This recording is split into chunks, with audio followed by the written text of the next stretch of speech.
अभिवादन स्वीकार कीजिए ब्रजेश मिश्रा का और आप देखना शुरू कर चुके हैं द डिबेट। बहनों भाइयों, 22 जनवरी की तिथि जैसे जैसे नज़दीक आ रही है, देश में राजनीतिक वातावरण भी उतनी ही तेजी से बदल रहा है। जहां विवाद नहीं है वहां विवाद पैदा हो रहा है। कहीं विवाद पैदा कराया जा रहा है तो कहीं विवाद किया जा रहा है। कई जगह खुद से विवाद हो रहा है और कई जगह स्पॉन्सर्ड विवाद भी है। अब अयोध्या का मामला है। राम मंदिर के प्राण प्रतिष्ठा की तिथि मुकर्रर हो गई है, लेकिन असदुद्दीन ओवैसी को लगता है कि उनकी मस्जिदें छीनी जाने वाली हैं। एक कम्युनिटी को लेकर उनके ये स्टेटमेंट्स देश की राजनीति में बड़ा विरोधाभास पैदा करते हैं कि आखिर ओवैसी साहब चाहते क्या हैं। क्या कुछ वक्त तो शांत नहीं रह सकते? और क्या वो जो क्लेम कर रहे हैं वाकई में सच है? और अगर सच है तो उसके एविडेंस के साथ उन्हें बात करनी चाहिए। लेकिन ये सब तभी क्यों होता है जब चुनाव नज़दीक आता है। हमें इसके राजनीतिक निहितार्थ बहनों भाइयों खोजने होंगे। आज चर्चा इसी विषय पर।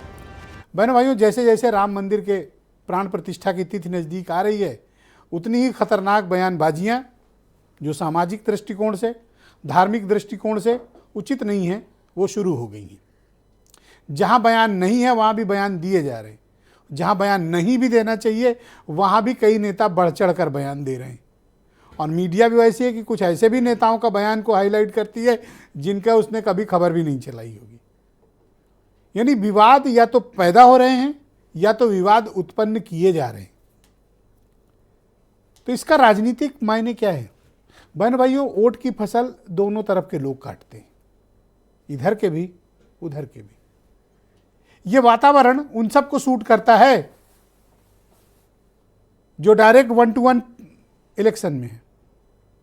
हर राज्य की अलग अलग स्थितियां हैं, लेकिन आप ये पाएंगे कि इस तरह का वातावरण क्रिएट करके समाज में एक द्वेष की भावना, लोगों के बीच विद्वेष पैदा करना और माहौल को खराब करने की कोशिश करना। मैं किसी एक व्यक्ति पर आरोप नहीं लगा रहा हूं कि इसके लिए सिर्फ असदुद्दीन ओवैसी जिम्मेदार नहीं।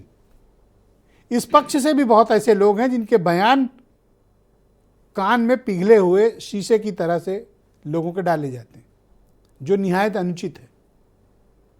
हमें समाज के जोड़ने पर चर्चा करनी चाहिए। ये कौन लोग हैं जो समाज को प्रतिदिन बांटने की कोशिश करते हैं? कभी धर्म के नाम पे, कभी जाति के नाम पर, कभी पंथ के नाम पर, कभी मंदिर और मस्जिद के नाम पर। बहन भाइयों, ऐसे लोगों का चिन्हीकरण होना आवश्यक है ताकि समाज में उनको अलग थलग किया जा सके, उनको मुख्य धारा से अलग थलग किया जा सके और समाज के एक हम सामूहिक विकास पर काम कर सकें। क्या इस देश की राजनीति सिर्फ वोट लेने के लिए समाज में किसी भी प्रकार का विद्वेष उत्पन्न करने की है या फिर समाज को एक रखकर आगे बढ़ने की है? बहन भाइयों, मेरा मत है कि किसी जाति, पंथ, मजहब को एक तरफ करके, किनारे करके किसी भी राष्ट्र का आप समुचित विकास नहीं कर सकते। समग्र विकास करना है, सबको साथ लेकर चलना होगा। अब असदुद्दीन ओवैसी का ये बयान कि अब तो हमारी मस्जिदें भी छीन ली जाएंगी, ये जनरल स्टेटमेंट है, ये स्पेसिफिक स्टेटमेंट नहीं है। क्या ऐसे बयान वो जानबूझकर देते हैं या उनके बयान के पीछे कोई तथ्य और तर्क है?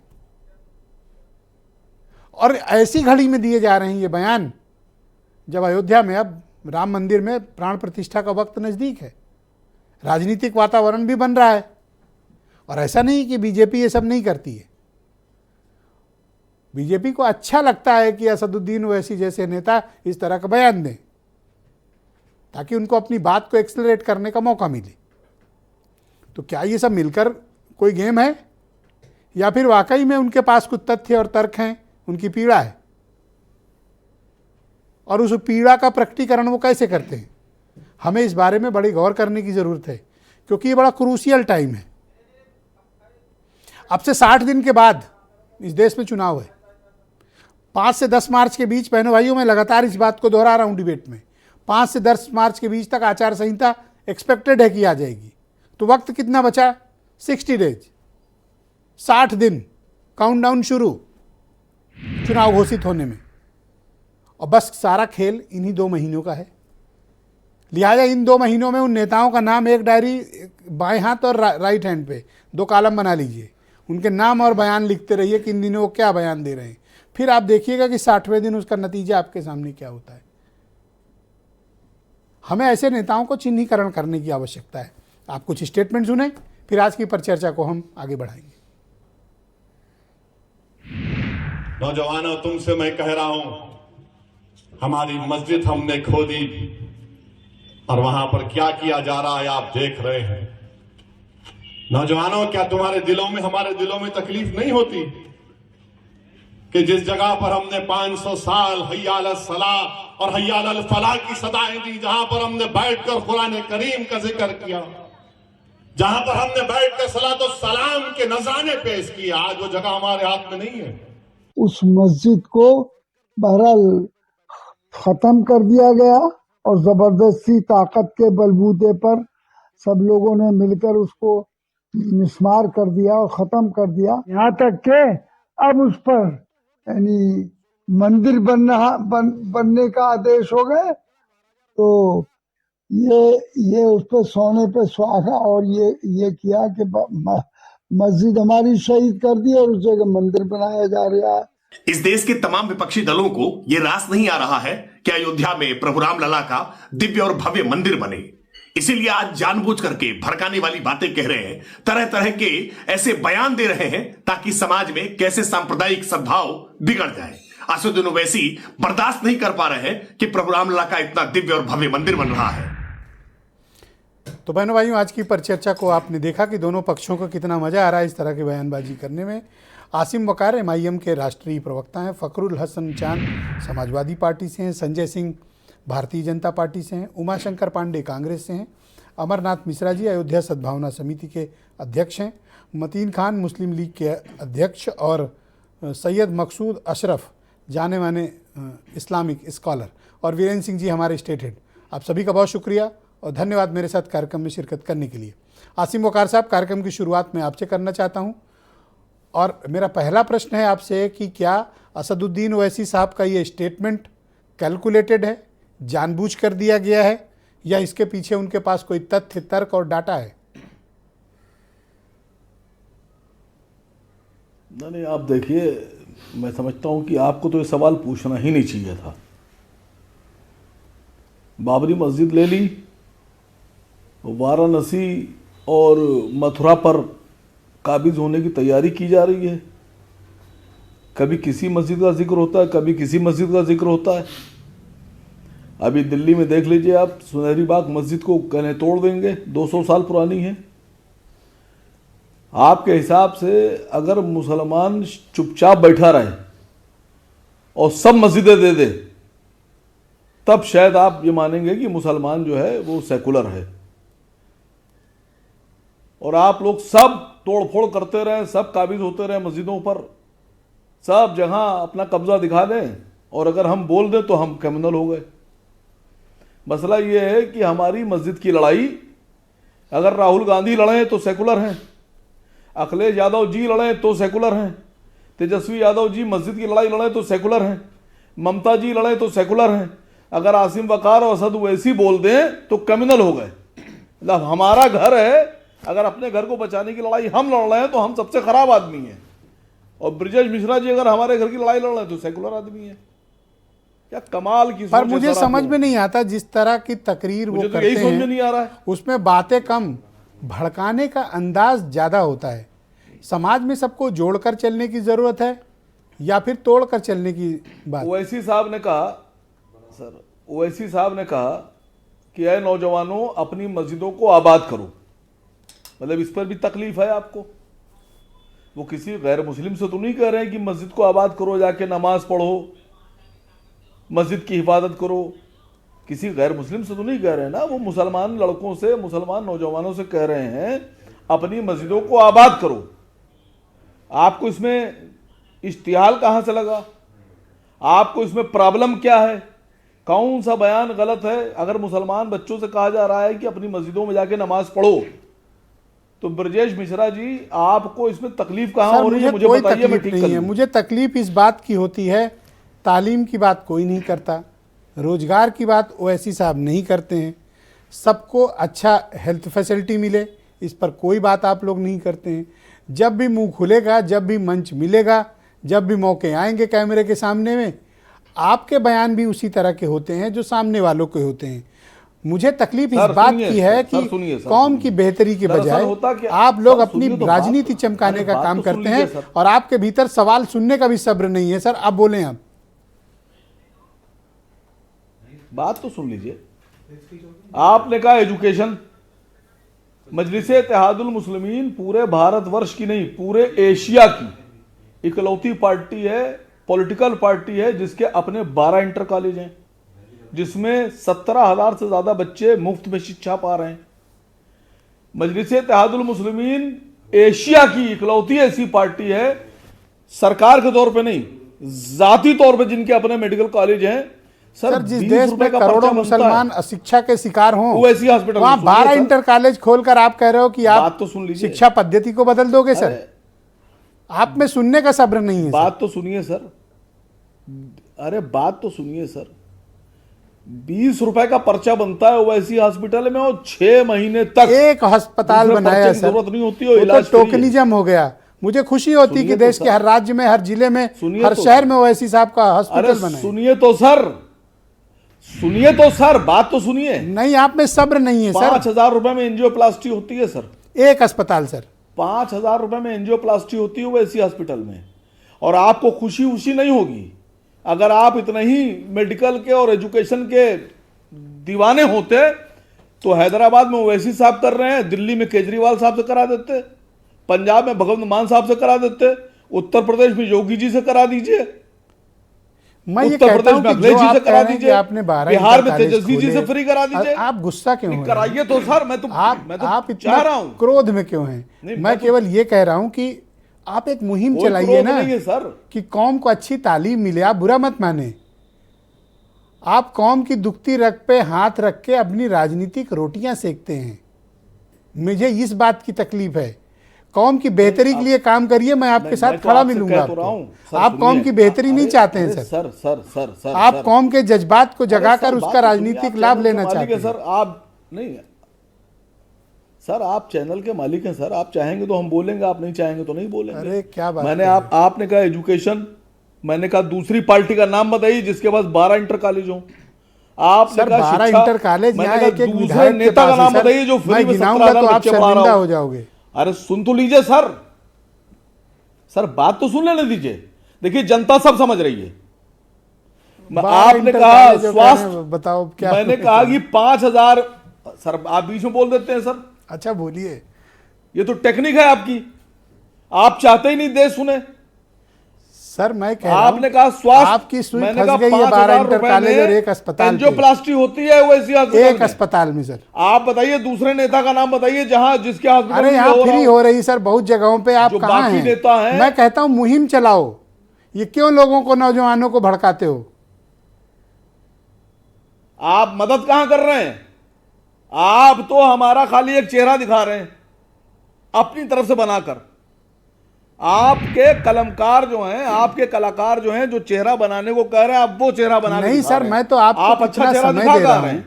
आप नाहक आज पता नहीं किससे लड़के आए हैं। आप स्वास्थ्य वाला चेहरा ही क्यों दिखा इतना रहे हैं? गुस्सा है? एक अस्पताल में सर आप 20 रुपए की एंजियोप्लास्टी 5,000 की करा दी।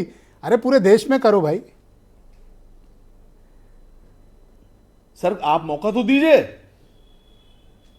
हम तो चाह रहे हैं पूरे देश में हो, लेकिन सारा ठेका आसिम बकार ने वैसे साहब ने ले रखा है। आप इन लोगों से कुछ नहीं कराएंगे सर। मैं तो उस कौम की बात करता हूं जिसको शिक्षा की सबसे ज्यादा जरूरत है। शिक्षा की जरूरत तो पूरे भारतवर्ष को है सर। सर आप तो सिर्फ उनके वोट का इस्तेमाल करना चाहते हो उसमें आप जज्बात हमारा को जगा साथ के। आप हमारा साथ दीजिए, और मैं चाहता हूं कि आज की डिबेट जो है वो शिक्षा और स्वास्थ्य पे आइए, और इन सब लोगों से पूछिए जिन्होंने 70 साल हुकूमत की है, उनसे पूछिए कि तुम्हारे जाती इंटर कॉलेज कितने हैं, ठीक, तुम्हारे जाती अस्पताल कितने हैं जिसमें फ्री में इलाज हो रहा है। अरे सर बहुत एग्जाम्पल भरे पड़े पड़े हैं। यहाँ एक एक जिले में 20-20 इंटर कॉलेज विधायक लोग खोल के बैठे हैं सर। आप कहीं उठा के देख लें, बहुत है। पैसे लेते हैं सर, आप सिर्फ 12 बता रहे हैं। मोटी फीस लेते हैं सर। सलमान खुर्शीद, सुनिए सर, सलमान खुर्शीद साहब का इंटर कॉलेज चल रहा है, गरीब आदमी पढ़ाना तो छोड़ दीजिए, उसकी दीवार से लग के नहीं निकलेगा हमारे डर के, इतनी फीस है सर। अरे सलमान खुर्शीद का कौन सा डर, आप किसी और का नाम मैं लेते बाकी तो लोगों मैं के नाम लेना नहीं चाह रहा हूं समझते ही सर। आप पता नहीं किधर फायर कर रहे हो आज। आपके अस्पताल में नहीं, मैं ओवैसी सैयद साहब के मकसूद अस्पताल में अशरफ हैं, आपके दोस्त। आप टंटिंग कर रहे हैं। नहीं बाकी सर। नेताओं के हॉस्पिटल में आदमी पहुंच जाए तो खाल उतार लें, उसकी खाल उतार लें बाकी नेता, अगर उनके अस्पताल में उनके मेडिकल सेंटर में कोई पहुंच जाए तो। और आप इल्जाम हम पे लगा रहे हैं सर। इल्जाम नहीं लगा रहा हूं मेरे दोस्त, सवाल आज आप पूछिए तो, नाहक मैं तो गुस्सा बैठा हो, हुआ हूं। घर अब पे कोई देखता हूं झगड़ा कितने हुआ है सवाल आप आपका, जो आप इस तरह के मिर्ची खा के बोल रहे हो आप। ले अब मिर्ची खा ली, अब सच बोलो तो मिर्ची खा ली। ठीक, आपके दोस्त सैयद मकसूद अशरफ ये मेरे तो साथ गलत मौजूद बात है सर हैं। आपकी। बताइए कौम की शिक्षा में क्या हालत है अशरफ साहब, और बताइए रोजगार में क्या है, और मैंने कौन सी गलत बात वकार साहब से पूछ ली कि उनको इतना खिसियाहट हो गई। नहीं, वकार साहब से आपने कुछ भी गलत नहीं पूछा है। आप लोग तो चाहते हैं कि जब मंदिर की बात हो तो उसके लिए आंदोलन होना जायज है। मंदिर और धार्मिक प्लेसेस के लिए कोई आंदोलन होगा तो राइट होगा। अगर कोई इतनी बात भी कह देगा कि हमारी मस्जिद में जहां इतने सालों तक नमाज होती रही और हमारे साथ ज्यादती हुई, तो आपको ही खराब लगता है।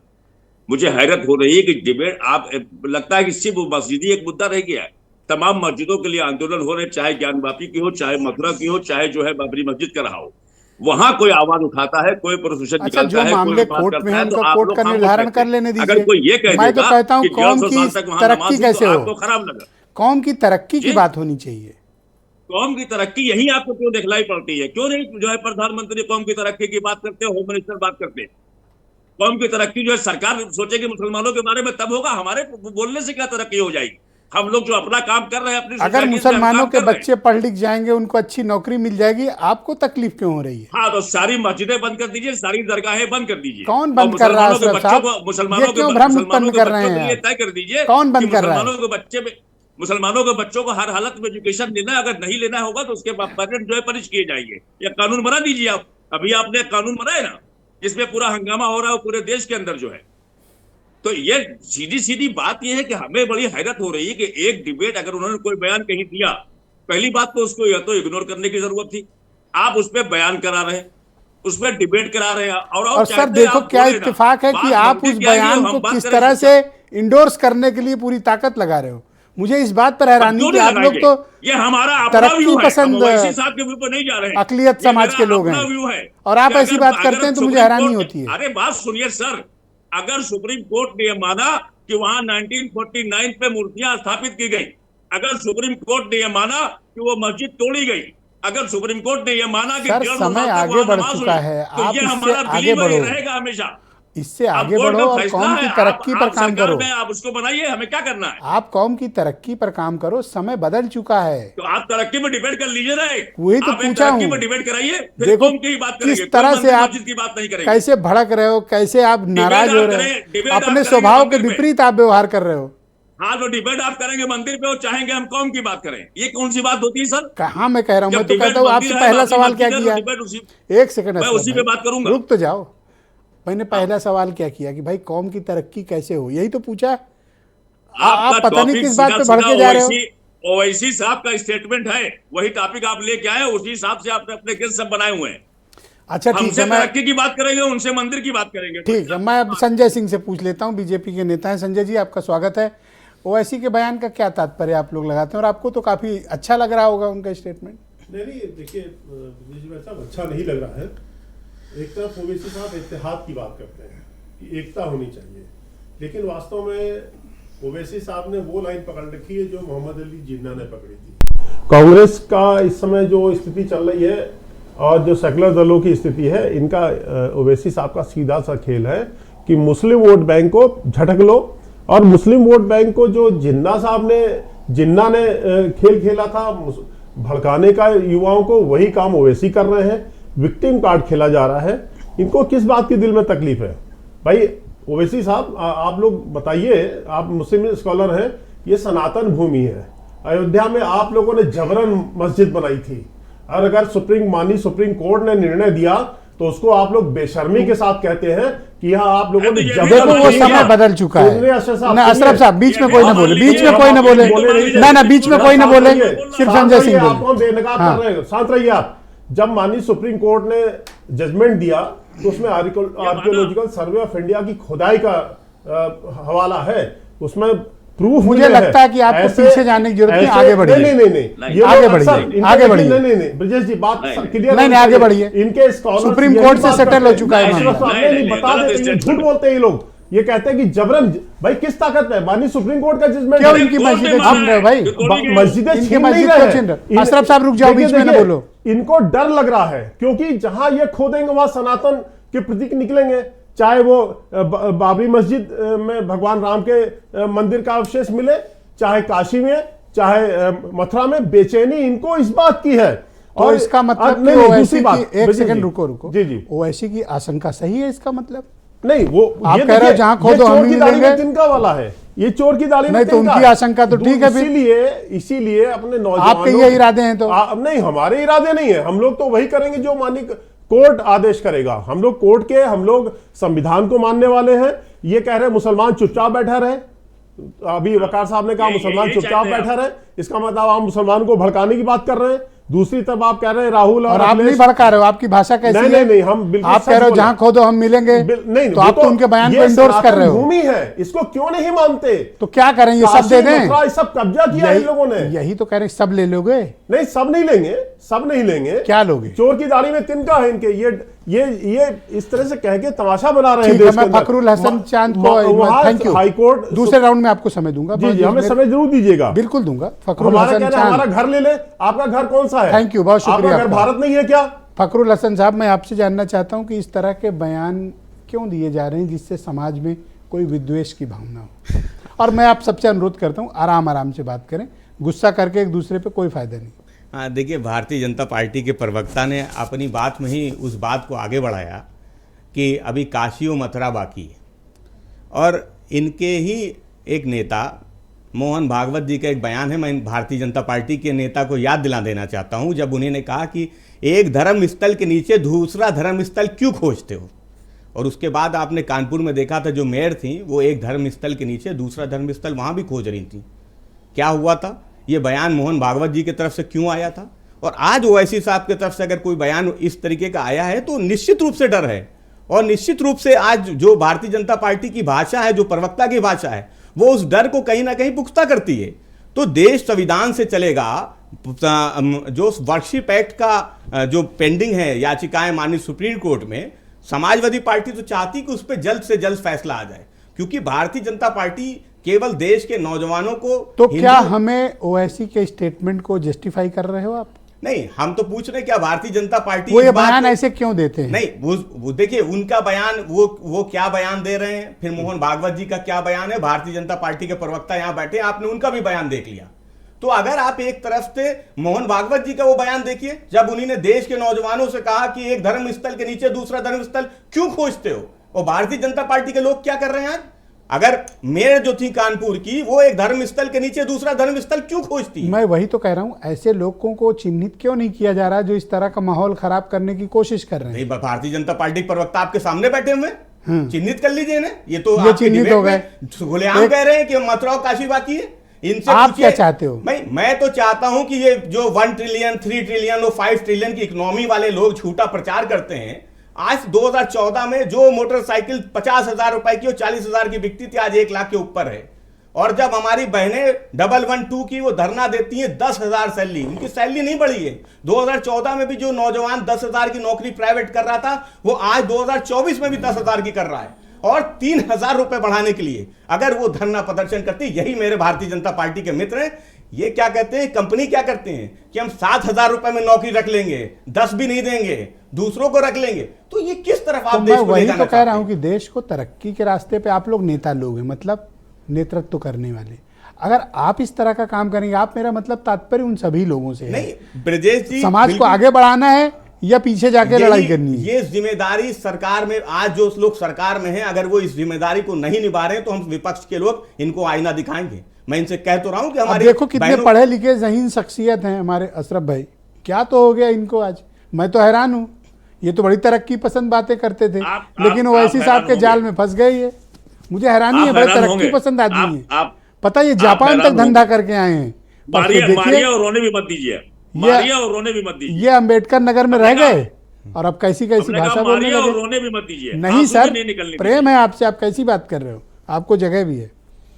देखिए मेरे साथ उमाशंकर पांडे मौजूद हैं, उत्तर प्रदेश में कांग्रेस कमेटी के प्रवक्ता।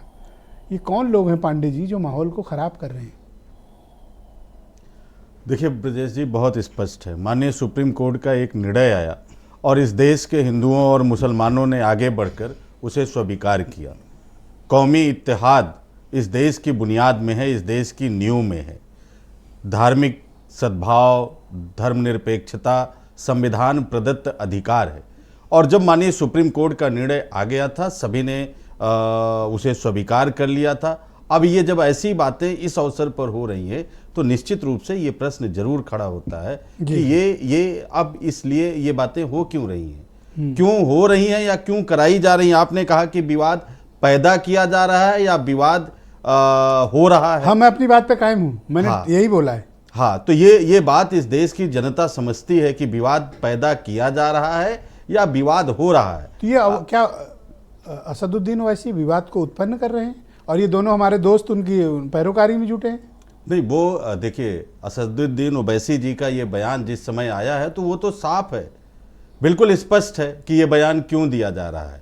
ये इस बयान क्यों दिया जा रहा है, थोड़ा सा इस पर टार्च नहीं, मारो। वो सब समझ रहे हैं, मुझे वो उस पर कुछ कहना नहीं है ब्रजेश जी। लेकिन ये जो लोग बयान दे रहे हैं वो बयान उनको देना चाहिए था वाराणसी पर। कि आपके नेता का उनको वाराणसी पर भी, उसके बगल से भी कोई नहीं गुजर सकता, उनको वाराणसी पर भी बयान देना चाहिए था। आज कांग्रेस पार्टी ने नरेंद्र मोदी जी का वाराणसी में संसदीय कार्यालय घेरा है क्योंकि एक बेटी का, जो आंध्रा की बेटी थी, भाजपा के 3 पदाधिकारियों ने गैंगरेप किया, खुलेआम किया, वीडियो बनाया नग्न करके।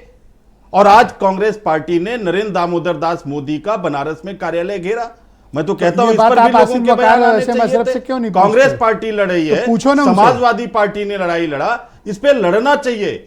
जो असल मुद्दे हैं, जो ये बताता है कि इनके राम नाम के पीछे छिपे हुए चेहरे कितने घिनौने हैं, कैसे ये इस देश की बेटियों की अस्मिता के साथ इन्हीं के लोग खिलवाड़ कर रहे हैं और भारतीय जनता पार्टी उनके साथ खड़ी हो जाती है। ये बनारस का, ये लास्ट बात, बनारस का मामला है। बृजभूषण शरण सिंह के मामले में देश की पहलवान बेटियां इंडिया गेट पर जाकर अपने मेडल रख रही हैं, उस पर बोलने को कोई भी नहीं तैयार है।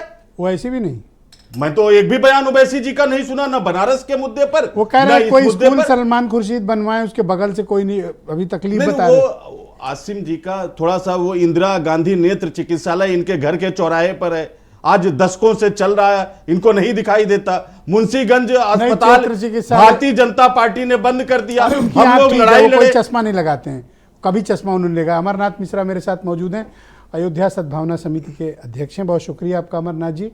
ये इस तरह के बयान देने का मकसद क्या है? देखिए, इस तरीके का जो बयान दिया जा रहा है, इससे तो हम आपके चैनल के माध्यम से सरकार से कहेंगे कि काशी विश्वनाथ का जो विश्वेश्वर मंदिर है और कृष्ण जन्मभूमि, जहाँ पे कृष्ण जन्मभूमि पूजा हो रही है, और विश्वेश्वर जी का जो ज्ञानव्यापी मंदिर है, वहाँ पर जो पूजा की मांग की गई है जी, ये हम आपके चैनल के माध्यम से बताएं। यहाँ सबको पता है कि ये जो भी मुकदमे वहाँ पे लड़े जा रहे हैं हाई कोर्ट, सुप्रीम कोर्ट या निचली अदालत में, वो कोई भी विश्व हिंदू परिषद, बजरंग दल, बीजेपी या आरएसएस के लोग नहीं हैं। ये वहाँ के लोकल स्थानीय लोग हैं और आम भक्त हैं, वो लड़ रहे हैं मुकदमा। और मुकदमा अगर लड़ करके हम अपनी चीज़ को मांग रहे हैं तो इसको छीनना कह रहे हो। आशंका ये है कि उनकी मस्जिदें आप छीन रहे हैं और जैसी संजय सिंह की बात छीन नहीं, देखिए स्पष्ट हो रहा है। देखिए, अयोध्या का जो मामला है, जिसको बार बार आप लोग बाबरी मस्जिद कहते हैं, कोई नहीं बोला एक बार भी आपके अलावा, उस पे तो बहुत आपत्ति है। वो कभी बाबरी मस्जिद नहीं बोला, आप ही उस पे जबरन कब्जा करके बनाया गया, मस्जिद जबरन कब्जा करके बनाई गई। और जब इतने सालों तक सुप्रीम कोर्ट से लेके डिस्ट्रिक्ट कोर्ट, हाई कोर्ट मुकदमा चला, तो ओवैसी साहब बैरिस्टर हैं, उन्होंने क्यों नहीं मुसलमानों का पक्ष रखा वहां पे आकर के? अब क्यों कह रहे हैं कि सुप्रीम कोर्ट में ये लिखा है? पार्लियामेंट में वैसे बोलते हैं, मंच पार्लियामेंट में बोलने से क्या मतलब? फैसला सुप्रीम कोर्ट ने दिया है, सुप्रीम कोर्ट ने फैसला दिया। इनके 19 मुसलमान पक्षकार थे, 19 मुसलमान पक्षकारों के करीब 200 वकील खड़े होते थे, हिंदुओं के वकील खड़े होते थे। 10 और ले जा रहे हो उनकी नहीं, सही बात बता रहे हैं हमने कुछ मस्जिद देखिए मुस्लिम और भी खो सकते हैं। ये बाबरी मस्जिद एक्शन कमेटी, मुस्लिम पर्सनल लॉ बोर्ड, इन लोगों ने बड़े बड़े वकीलों को खड़ा किया और हिंदू वकीलों को खड़ा किया मंदिर के खिलाफ। पैसे के दम पे खड़ा किया। वहां पे ओवैसी साहब ने सुप्रीम कोर्ट में क्यों नहीं कहा कि हमारी मस्जिद को ये लोग छीन रहे हैं? किसने छीना? आज तक कोई हिंदू बता दे, कोई भी हिंदू संगठन बता दे जिसने किसी मुसलमानों के धर्म स्थल या ईसाई या सिख के धर्म स्थल को मैं आपके दोस्त मतीन खान को आमंत्रित करता हूं, मुस्लिम लीग के उत्तर प्रदेश के अध्यक्ष हैं। मतीन खान जी, आपका शुक्रिया हमारे साथ जुड़ने के लिए। सर, वो आप ही कह रहे थे पिछली डिबेट में कि माहौल खराब करने की कोशिश की जाएगी, अब तो साफ साफ दिख रहा है कि जा रही है। ब्रजेश भाई, समाज को जोड़ने के नाम पर आपने अपनी पटकथा में कहा था कि उसके लिए सिर्फ मुसलमान ही जिम्मेदार है। आप देखिए, नहीं सर, मैंने ऐसा नहीं कहा। ये आप मेरे ऊपर मत चिपकाओ प्लीज। नहीं, आप अपनी भाषा मेरे ऊपर मत चिपकाओ। मैंने सबका पक्ष के लिए बोला है और आपको भी यही बात कह रहा हूँ। जी जी, मैं ये कह रहा हूँ ब्रजेश भाई, देखिए प्लेसेस ऑफ वर्शिप एक्ट है नहीं है? बिल्कुल है। जब प्लेसेस ऑफ वर्शिप एक्ट है, उस एक्ट के तहत जो भी अब नए नए मामला आ रहे हैं कि साहब फला जगह का सर्वे, फला जगह सर्वे, या एक्ट रख लो या सर्वे कर लो। सर्वे के पीछे इंटेंशन क्या और सर्वे की महत्वता क्या है? कि बाबरी मस्जिद का जब फैसला आया है, उस फैसले में बताइए क्या एएसआई का सर्वे को क्या आधार बनाया है क्या? बिल्कुल बनाया। सर मुझे एक बात बताओ, मैं एक सेकंड रुक जाइए। नहीं, बीच में कोई किसी को ना बोले। मेरा ये जानने का तात्पर्य, कब तक हम ये मंदिर मस्जिद के मसलों पर फंसे रहेंगे? कभी आप लोग कौम की तरक्की पर भी बात कर लें। मैं तो देश की तरक्की की बात कर रहा हूँ कि लहसुन 400 रुपए किलो मिल रहा है। बहुत बहुत धन्यवाद साहब, सबका बहुत बहुत धन्यवाद। और पेट्रोल मेरी गाड़ी में आज नहीं था और मैं वहां पहुंच नहीं पाया आपके स्टूडियो, इसके लिए भी धन्यवाद। और आगे कब तक नहीं मिलेगा, इसके लिए भी धन्यवाद। खैर, मैं कह रहा हूं कि देखिए, जहां पर आप कौम की तरक्की की बात करते हैं, मुझे मालूम है कि अलीगढ़ मुस्लिम यूनिवर्सिटी में कुछ बच्चे हैं, अभी 7-8 बच्चों को उन्होंने एसटीएफ ने पकड़ करके जेल में भेज दिया। उनके एफआईआर में ये लिखा हुआ है कि साहब वो सिर्फ प्रेरित थे आईएसआईएस से। अब कोई आदमी के पास कोई आधार नहीं, मैं एफआईआर कॉपी कहिएगा, मैं आपका अरे देश के विकास की बात करिए, एक दो चुनिंदा घटनाओं को आप जनरलाइज क्यों कर रहे हैं? बेवजह में लेकर के ऐसे कौन को तालीम दिलाई जाए, कुछ तालीम के लिए क्या किया जाना चाहिए, ये सब बातें करो। भाई वो आला तालीम हासिल कर रहे थे, उनको जेल में डाल दिया गया। अब आप एक एक करके आ जाइए। उसके बाद आप देखिए, बीजेपी का आईटी सेल है बनारस में, देख लीजिए कि कितने दिन हो गए, कितने दिन बाद जो है उनकी गिरफ्तारी हुई। क्या ये जस्टिस है? क्या ये समाज को जोड़ने का काम है? किस तरह से समाज को जोड़ने का काम?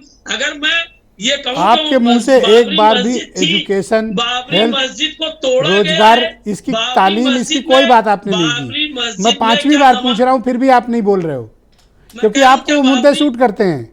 ब्रजेश भाई, क्या बाबरी मस्जिद में 500 साल तक नमाज होती रही? हय्या अलस सलाह की नहीं, अजान होती रही, नमाज होती रही, वहां पर बाकायदा इबादत होती रही।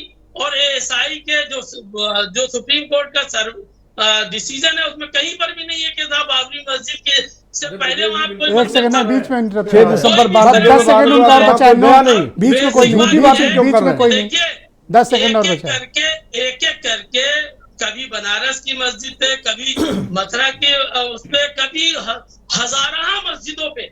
इस बात से आप नहीं, आप बीच में मत बोलिए, बीच में मत बोलिए, बीच में मत बोलिए, श्रृंगार गौरी का मंदिर है, उसको मस्जिद कह रहे हैं, गलत कह रहे हैं। मत बोलिए, 5 सेकंड और बचे, बोले आप, बात कंप्लीट करें। हजारा मस्जिदों को बाकायदा टारगेट किया जा रहा है आपके चैनल पे, तमाम चैनल पे आ रहा नहीं। मेरा ये सवाल है कि ब्रजेश मिश्रा जी ने क्या लहसुन की महंगाई पे कोई डिबेट की? लहसुन की महंगाई पे फिर कहोगे कि अब चलो दाल की महंगाई पे 5 डिबेट किया हूँ, और अफसोस की बात है कि आप उन डिबेट पे आते नहीं हो। क्या बनारस पे कोई डिबेट की ब्रजेश मिश्रा ने? बनारस पे 10 डिबेट की होगी। आप ऐसे लोगों, आप खुद ही आते नहीं। अरे मैं उनके प्रति जवाबदेह हूँ। नो, मैं उनके प्रति जवाबदेह हूँ। मैं वो देश के नागरिक है, मैं उनके प्रति जवाबदेह हूँ। अत्याचार करेंगे तो उस पर डिबेट नहीं होगी। ठीक, वीरेन जी आ गए हैं, मैं वीरेन जी को भी इस डिबेट में कनेक्ट करता हूँ। और आप मेरे साथ बनारस की 10 डिबेट में तो आप खुद रहे हो, आपको सबूत भी दे दूंगा मैं। बीरेन जी हमारे साथ मौजूद हैं। बताइए भाई बीरेन जी, इस तरह के स्टेटमेंट्स क्यों आ रहे हैं जिससे कि समाज में विघटन बढ़े? देखिए, ये जो मंदिर अयोध्या में राम मंदिर बन रहा है, ये सुप्रीम कोर्ट के आदेश के बाद बन रहा है। उसी सुप्रीम कोर्ट के आदेश से सोहावल में, धन्नीपुर गांव में मस्जिद के लिए भी ज़मीन चिन्हित हुई है, वहाँ भी मस्जिद का निर्माण होना है। लेकिन इस देश में जब जब चुनाव आता है, भाजपा जब जब भंवर में फंसती है तो वो या तो राम को याद करती है या ओवैसी को याद करती है। ये दोनों इसकी मदद के लिए कहीं ना कहीं से ज़रूर आते हैं। और अब वो 2024 के लोकसभा का चुनाव आ गया है तो राम भी आ रहे हैं और ओवैसी भी आ रहे हैं, और दोनों की ये संभावना बढ़ गई है कि अब उत्तर प्रदेश में ओवैसी की पार्टी भी लोकसभा का चुनाव लड़ेगी। हो सकता है कि वो मायावती के साथ गठबंधन करके लड़ें, क्योंकि इंडिया गठबंधन में ओवैसी गए नहीं हैं, और जहां कदम कदम पर भावनाएं आहत होती हों वहां ओवैसी की इतनी हेट स्पीच पे आज तक किसी भाजपा वाले की भावना आहत नहीं हुई। तो भाजपा में नेता देख के भी भावनाएं आहत होती हैं। तो ओवैसी के खिलाफ ये लोग कुछ नहीं बोलते हैं, चाहे वो जितना कोसें, चाहे जितना मुद्दा उठाएं, ना तो उनके खिलाफ ये दो लोगों का स्पेशल प्रिविलेज है, एक ओवैसी और दूसरा स्वामी प्रसाद मौर्य जी, इनको स्पेशल प्रिविलेज है। ब्रजेश जी, जब इस प्रदेश में मस्जिदों से लाउड स्पीकर उतारने का अभियान चला, जब इस प्रदेश में मदरसों को लेकर तमाम सारी बातें कही गई, तब उस समय ओवैसी साहब उतने सक्रिय नहीं हुए, क्योंकि शायद तब लोकसभा का चुनाव नहीं था। आज वो भाजपा को घर बैठे भी फायदा पहुंचा सकते हैं। उनका एक बयान हिंदुत्व को धार देगा, एकजुटता देगा, और समाज में एक मैसेज जाएगा कि संभल जाओ, सावधान हो जाओ। देखिए, ओवैसी साहब स्कूल चलाते हैं, बात सही है, लेकिन हमारे यहाँ ब्रिजभूषण के पास अकेले 50-50 स्कूल हैं, और इतना नकल खुलेआम होती है कि कोई बच्चा फेल नहीं हो सकता। इससे बड़ा समाज सेवा काम बीजेपी के एक विधायक मैं उनको बता रहा था, ये इनको यूनिवर्सिटी है, ये तो कॉलेज की बात कर रहे हैं, यूनिवर्सिटी है यहाँ भी उनके पास, महेश शर्मा के पास अस्पताल है, तमाम नेताओं के नाम हैं, तमाम लोग बीजेपी में हैं जो इनके पास ये सब व्यवस्था है। लेकिन अब चूंकि मस्जिद की बात आई है तो उस पर बहुत सारे नेता बोलेंगे। ये बात सही है कि भाई अतीत के तमाम सारे पन्ने पलटे जा रहे हैं, काशी है, मथुरा है, अभी बहुत सारी चीज़ें हैं। लेकिन इस चुनाव के बाद क्या सब मुद्दे खत्म हो जाएंगे? वो अभी तो कुछ जिंदा रहेंगे। अभी तो सीए का भी कानून बचा हुआ है, लोकसभा के बाद शायद फिर वो उभर आए, कोई बड़ी बात तो है नहीं। लेकिन एक चीज जरा गौर करने वाली है कि उत्तर प्रदेश में 20 करोड़ से ज़्यादा की आबादी में ओवैसी साहब को इस बात को जानना भी होगा कि जो सरकारी योजनाओं का लाभ है उसका 37% लाभ अकेले मुसलमान पा रहे हैं। तो अगर भाजपा मुसलमानों के साथ भेदभाव कर रही होती तो इतना शायद लाभार्थी मुसलमान भाजपा की सरकार में, योगी की सरकार में ना होते। ये एक बिंदु आया है जी, अब इस पर विश्लेषण हो सकता है आगे चलकर। कंक्लूड करें बीरेन जी।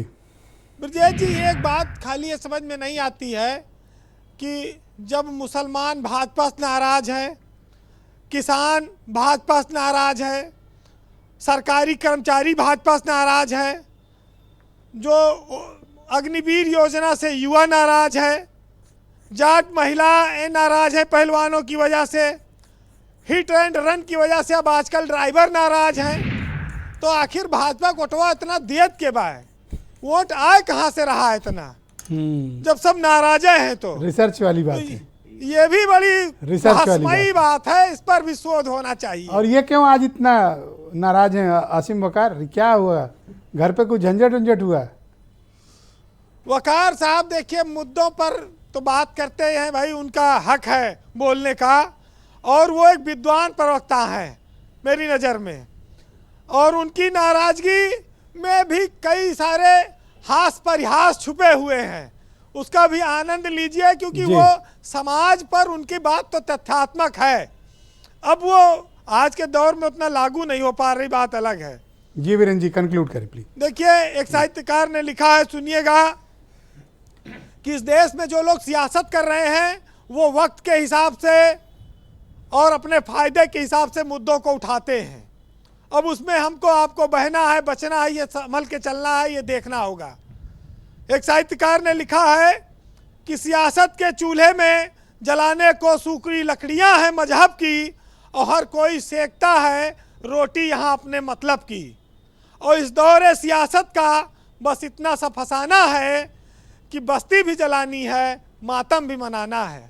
बहुत शुक्रिया वीरेंद्र जी, आपने बड़ी ऊंची बात कही। बहुत बहुत धन्यवाद हमारे साथ ग्राउंड जीरो से जुड़ने के लिए, अपने फीडबैक और ऑब्जर्वेशन हमें उपलब्ध कराने के लिए। बहन भाइयों, परिचर्चा को आगे बढ़ाएंगे। आसिम वकार MIM के राष्ट्रीय प्रवक्ता मेरे साथ जुड़े हुए हैं। वकार साहब, वीरेंद्र जी अभी बता रहे थे कि ये सब बयान आने के पीछे का राजनीतिक निहितार्थ ये है कि मायावती की पार्टी के साथ आप लोग कोई गठबंधन की कोशिशें कर रहे हैं, इसमें कितनी सच्चाई है? देखिए, वीरेंद्र भाई ने एक शेर सुनाया, एक शेर मैं भी सुना दूं। गौर कीजिएगा कि जिस तरफ सब हैं उधर होना बड़ी बात न थी, जिधर सब हैं उधर होना बड़ी बात न थी, कुछ तो उलझन है जो हम आकर इधर बैठे हैं। और जो उलझन हम लोग को है, काश वो उलझन आप लोग को भी होती। हम लोग को जो उलझन है वो है देश के भविष्य की। हम लोग को जो उलझन है वो देश के बच्चों के मुस्तकबिल की।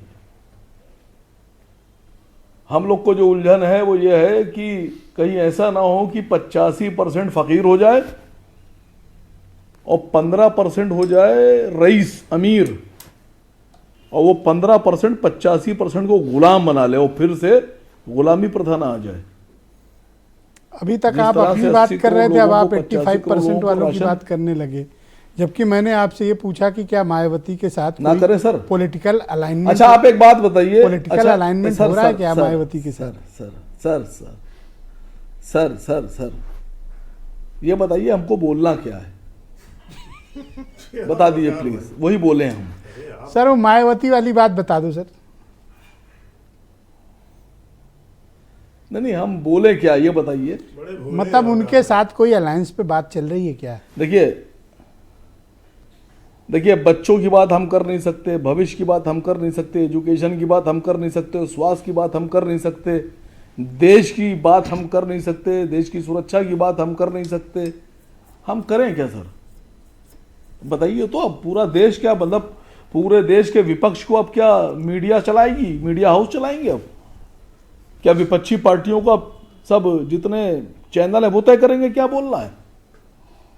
अच्छा, मैंने सिर्फ यही तो मतलब समझ में नहीं आ रहा कैसे साथ देश चलेगा। कोई पॉलिटिकल अलाइनमेंट हो रहा है क्या?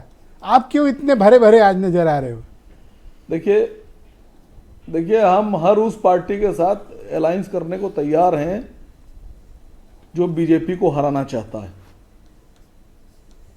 क्योंकि हम चाहते हैं बीजेपी हारे, और हम बीजेपी को हराने के लिए कितनी भी कोशिशें कर लो, मायावती तो कभी आपसे हलो करने के लिए तैयार नहीं है। मना किया है, अकेले लड़ेंगे। तो नाम ही नहीं लिया, आप जबरदस्ती मायावती जी को बीच में ला रहे हैं।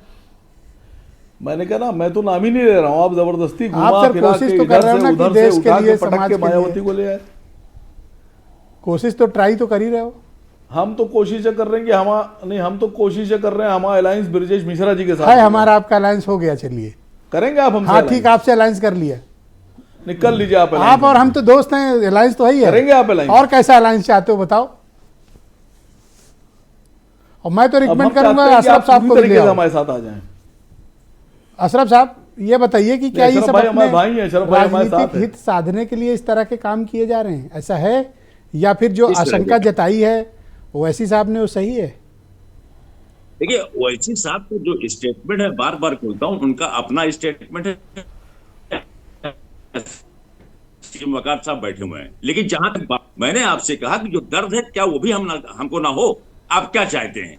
अगर कहिए तो पब्लिक प्लेटफॉर्म पे हम कहें कि हमें कोई दर्द नहीं, बहुत अच्छा हुआ, जो हो रहा है सब ठीक हो रहा है। अरे इतना तो हमें अलाउ करिए आप। और हम क्या कर रहे हैं? अब रहा सवाल, आपने कहा एजुकेशन, आप हमें एक कौम तक क्यों बांध देते हैं? आ रहा हूं आप पे। हाँ। आप हमें एक कौम तक क्यों बांध देते हैं? आप क्यों कहते हैं कौम की एजुकेशन?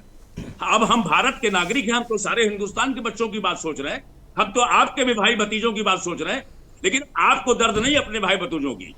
आपको सिर्फ एक ही परवाह है कि ऐसा क्या किया जाए कि एक एक मुद्दे जो चल रहे हैं उसको गरमाते रहा जाए, और आखिर में जो है आपको नौकरी नहीं चाहिए, हम सर एजुकेशन बोले आप लोग विवाद आप लोग उत्पन्न करें, आप लोग से मेरा तात्पर्य आपसे नहीं है।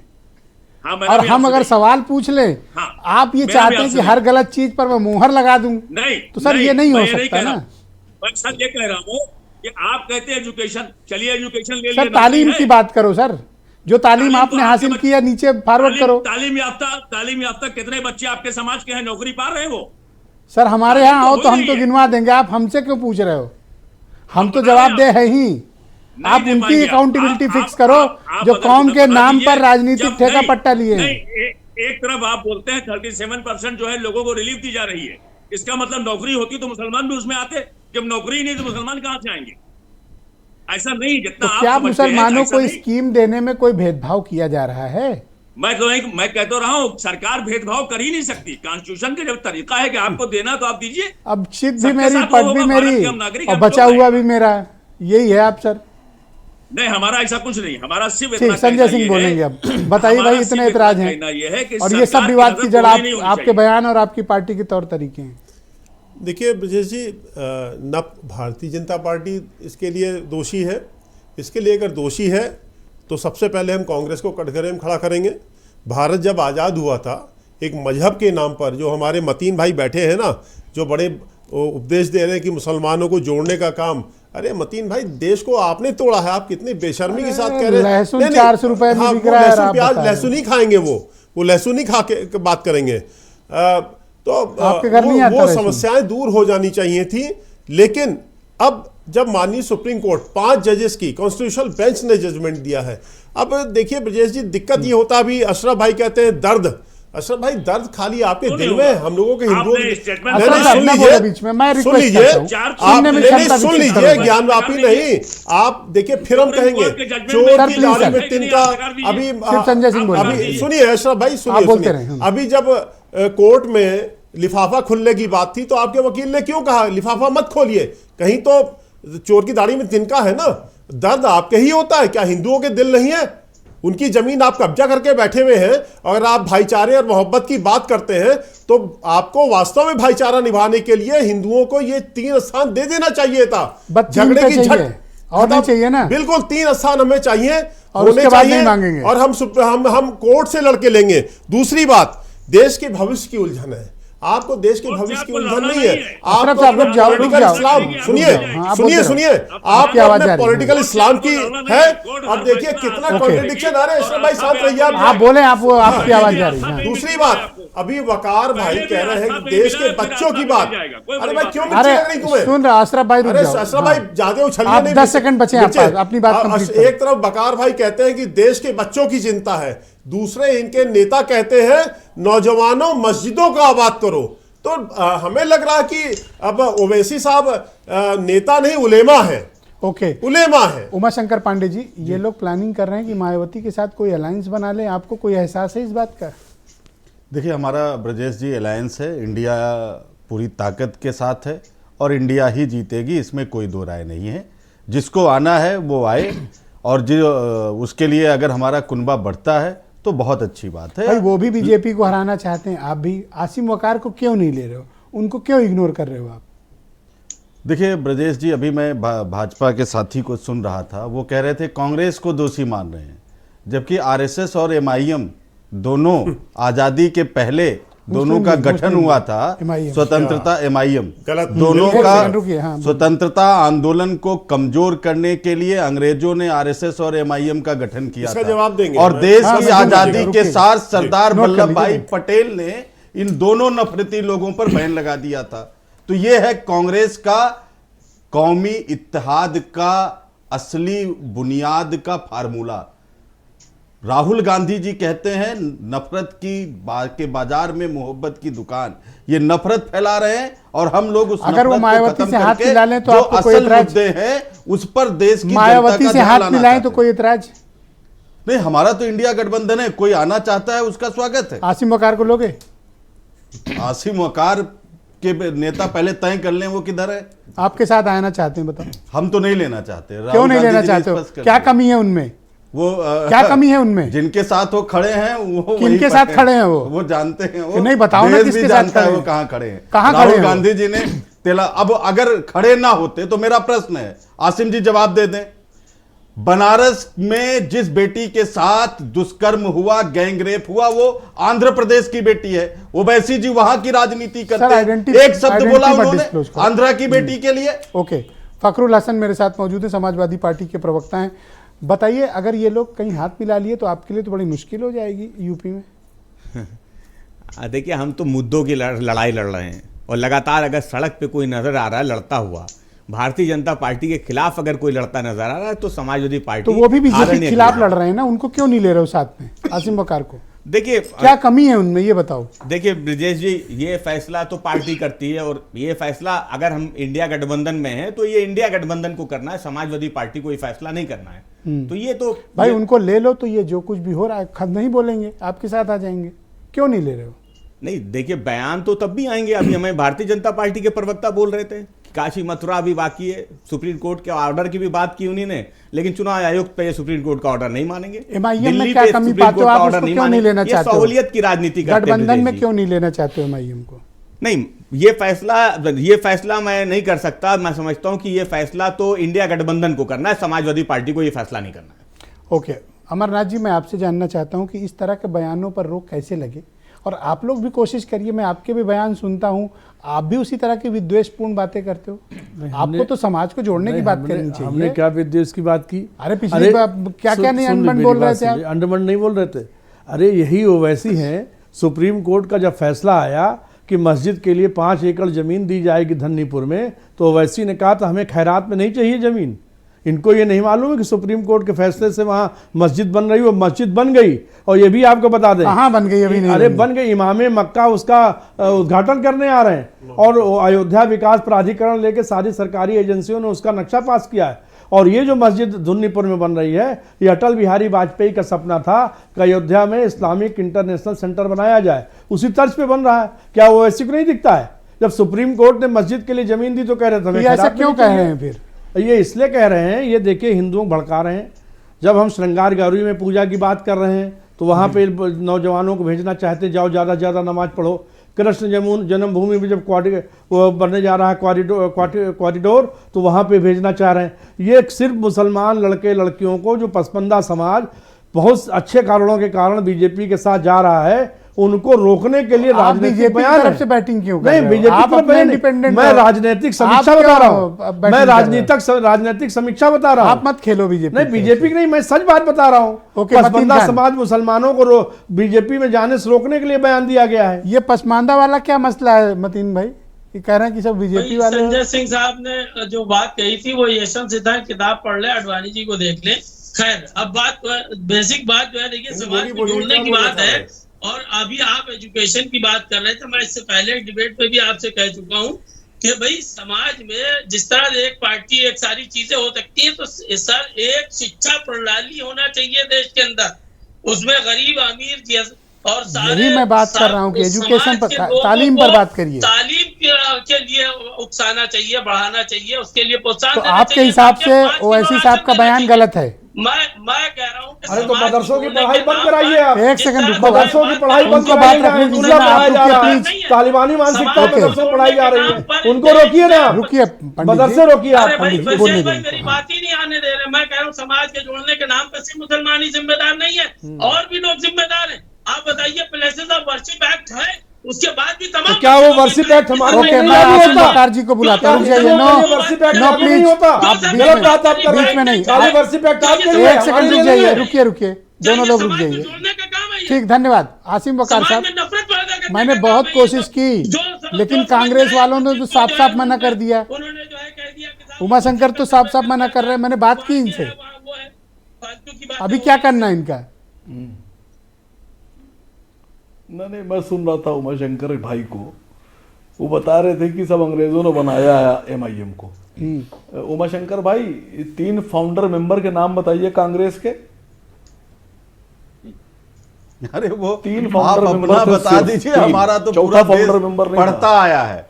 आप अपना बता दीजिए, जवाब दे रहा हूं। आप अपना बता दीजिए, आपके संस्थापक हिंदुस्तान छोड़ के एलन- पाकिस्तान एलन क्यों भागे थे? एलन आजादी के बाद ये बता ऑक्टोबर दीजिए। एक एक करके सुनो, उन्होंने बोला ना, आप सुन लो 1 मिनट उनकी अरे बात। सुन तो लीजिए सर, हाँ बोलें। अरे सुन तो लीजिए सर। यही है इनके संस्थापक। 28 दिसंबर सन 1885 पहला एलन ऑक्टिवा ह्यूम, दूसरा विलियम वेडरबन, जिनके आगे सर लगा था, ICS थे, और अच्छा, तीसरा बाकी सर दिनसा जॉन वाचा और इन जर्नाइन। सबको भूल जाएंगे, ये ये आप 3 बोल रहे हैं। अंग्रेजों ने इसीलिए तो ये 3 कहते हैं अंग्रेजों भी ने हैं आप। जो अंग्रेजों की नौकरी में थे, हाँ, जो सरोजिनी अंग्रेजों नायडू की जी भी नौकरी थी, में वो थे, हमारी अध्यक्ष IAS भी थे। थी। सर सुन लो, आपको उन क्यों मिर्ची तीनों ने लगी? कांग्रेस सुन- बनाई थी बेसेंट सर। भी सुन थी, लो सर, पार्टी सुन की लो, अध्यक्ष बनी, ये सुन तो लो सर। कांग्रेस की ग्राह्यता उसने थी। ने आसिम वकार ने आपकी नस पकड़ी, आप चिल्ला रहे हो, रुक जाओ जरा, बोलो 10 सेकंड और वकार साहब। है ना। अब आप समझिएगा, आपकी तो बुनियाद फाउंडेशन ही अंग्रेजों से है सर। आपको अपनी पार्टी की आपको इतिहास ही नहीं पता है। अब आपसे क्या 10 सेकंड बोलिए, आप जवाब दीजिए। ये थैंक यू केवल वकार मैं साहब। तो इनसे ये पूछ रहा हूँ, इनके पढ़िए फाउंडर लिखिए, बड़े मेंबर होइए, हिंदुस्तान छोड़ के समझदार होइए। पाकिस्तान क्यों भागे थे? अभी बस आप इतना थोड़ा बता दें। Thank you, पढ़िए okay। लिखिए, संजय बड़े सिंह, होइए, 10 सेकंड। समझदार देखिए, होइए। धन्यवाद, धन्यवाद। देखिए, अब हम संजय सिंह एक की बारी है, सब लोग वकार भाई, संजय सिंह अशरफ को भाई दीजिए। और मतीन भाई, आप तीनों से एक सवाल हम पूछ रहे हैं, उसमें बहुत बड़ा जवाब छुपा है। सर, जवाब अगर नहीं दे पाऊंगा, ईमानदारी टाइम से आप नहीं है। जवाब दें, क्या हम आपके भाई हैं कि नहीं, ये बता दीजिए। आप हिंदू आपके भाई है कि नहीं है, ईमानदारी से बताइएगा आप। अशरफ इस बात साहब पे। बोलिए, चलिए अशरफ आप साहब सही बोलिए। बताइएगा, ईमान अशरफ की साहब तराजू पे तोल के, ईमान की अब आप शांत तराजू हो पे जाओ, तोल उनको के जवाब देने दो। बताइएगा, हिंदू बताओ आपके अशरफ भाई साहब। है कि नहीं है, बोल। इसी पे आपका भाईचारा ओके। निर्भर करता है। बताइए। ईमानदारी से जवाब हाँ, दीजिएगा। आप शांत रहो, आप ईमानदारी से। हाँ बोलो आप अशरफ साहब। सदियों से हैं, हमारे भाई हैं, भाईचारा वाह। हमारा बरकरार है। तभी थैंक देश यू, थोड़ा- बहुत बहुत अरे शुक्रिया, राम पूर्वज है बहुत आपके। बहुत धन्यवाद, राम बहुत बहुत पूर्वज है शुक्रिया। आपके। डिबेट ओवर, धन्यवाद, धन्यवाद। आप सबका बहुत शुक्रिया इस कार्यक्रम में मेरे साथ उपस्थित रहने के लिए, और बहन भाइयों आपका भी धन्यवाद कार्यक्रम देखने के लिए। नमस्कार।